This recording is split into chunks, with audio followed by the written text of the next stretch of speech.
G'day legends, welcome back to Unpopular Aussie Opinions, the channel that refuses to sugarcoat anything in rugby league, even when the entire footy world is reaching for the tissues. If you've been living under a rock for the last 48 hours, Brad Fittler went on his podcast, dropped the retirement bomb after the 2026 series, and then yesterday Nathan Cleary, the ice-cold halfback who never shows emotion, absolutely lost it at Penrith training when the media asked him about his mentor walking away. We're talking red eyes, voice cracking, the whole lot. Grown men around Australia reach for the box of tissues, and grown men like me reach for the pause button, because something about that moment did not sit right. So smash the like button if you also thought it was uncomfortable viewing, and let us unpack the most emotional 40 seconds in rugby league this year. Picture the scene. Cleary has just finished a light session at the foot of the mountains, still wearing the training bib, cap pulled low like he always does when he knows the cameras are coming. One journo asked the question everyone wanted answered. Nathan, your thoughts on Freddie announcing 2026 will be his last series as Blues coach. And for the first time in his life, the unflappable Nathan Cleary had no script. He starts strong. Yeah, look, Freddie has been massive for me. And then it hits him. His lip goes, his eyes water up, and he has to turn away from the microphone. You could hear a pin drop. The king of clutch field goals, the bloke who stared down Queensland in front of 100,000 people and slotted a 40-metre two-pointer like he was kicking to his mate in the backyard, is suddenly a 28-year-old kid losing his father figure on live television. And look, I get it. Fittler has been in Cleary's corner since the day he pulled on a sky blue jersey in 2018, handed him the number 7 at 20 years of age, backed him when the entire state wanted Cody Walker or Adam Reynolds, stood by him through injuries, through form dips, through every single selection circus. Freddie built the entire New South Wales attack around Nathan Cleary's left boot. When Cleary was missing, the Blues looked like a pub raffle team. When he came back, we looked like world beaters. So yes, there is genuine love there.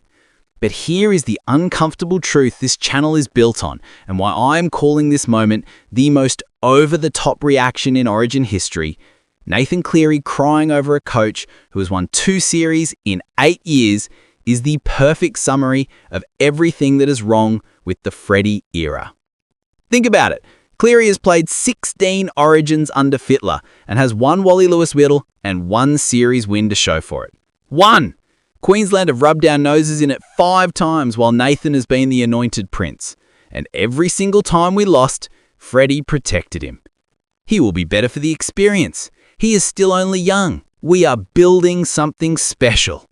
Mate, we've been building for 8 years, and the only thing we have constructed is a Queensland trophy cabinet that needs extending. So when I watch Nathan Cleary welling up because his mentor is leaving, part of me feels for the kid, but the other part is screaming at the television. Mate, you should be angry. You have spent your prime Origin years being coached by a bloke who treated State of Origin like a development camp. Cleary is 28 next birthday, prime of his career, 3 premierships at club level, Clive Churchill medals coming out his ears, and yet his Origin legacy so far is 1 series win and a stack of honourable losses. That is not on Nathan. That is on the coach who kept picking sentiment over form, loyalty over fear factor. Remember 2023? Cleary is injured for game 1, we get flogged. Comes back game 2, we win in Brisbane. Everyone thinks, here we go. Game 3 at Accor Stadium, sold out crowd, chance to win the series at home for the first time in years. And what does Freddie do? Picks 7 Panthers again, leaves Luai at 6 when he's cooked, puts Hudson Young on an edge, and watches Queensland run in 32 points. Cleary plays out of his skin, and we still lose by 26. And afterwards, Freddie says, proud of the boys, we will learn from it. Learn from it? Nathan has been learning from it since he was 20. At some point, you have to stop learning and start winning. And now, the prince is crying because the king is abdicating the throne. Except the king never really conquered anything. 2 series in 8 years is not a dynasty, it's a holiday. Billy Slater has been in the Queensland job 5 minutes and already has 2 shields and a reputation as the sharpest coach in the game. New South Wales have been waiting for Nathan Cleary to become the greatest Origin halfback of their generation, and instead we've given him a coach who made him the centrepiece of a team that loses more than it wins. Here's my unpopular opinion, and I will die on this hill. Nathan Cleary's tears should not be for Freddie leaving. They should be for the wasted years. The years he carried New South Wales on his back, while the coach picked his mates and hoped for the best. The years he watched Queensland celebrate on our home turf because we were too busy being everyone's best mate to be anyone's worst nightmare. Freddie retiring is the best thing that could happen to Nathan Cleary's Origin legacy. A new coach, someone ruthless, someone who will pick the best 17 blokes in the state, not the best 17 nicest blokes. Someone who will tell Cleary, you are the general now. No more excuses, win us the damn thing. Because if Nathan spends the next 5 years crying every time sentiment gets in the way of winning, he will retire with 3 premiership rings and 1 lousy Origin shield, and that will be the greatest tragedy in New South Wales history. So dry your eyes, King. Your mentor gave you the jersey, but he never gave you the killer instinct to keep it. 2027 is a fresh start. No more tears for what might have been. Time to start making Queensland cry instead.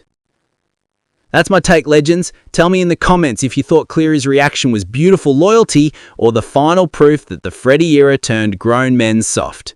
Hit subscribe if you're ready for the brutal truth every single week, and I will catch you in the next one. Stay angry, stay honest, and for the love of God, stay winning. We'll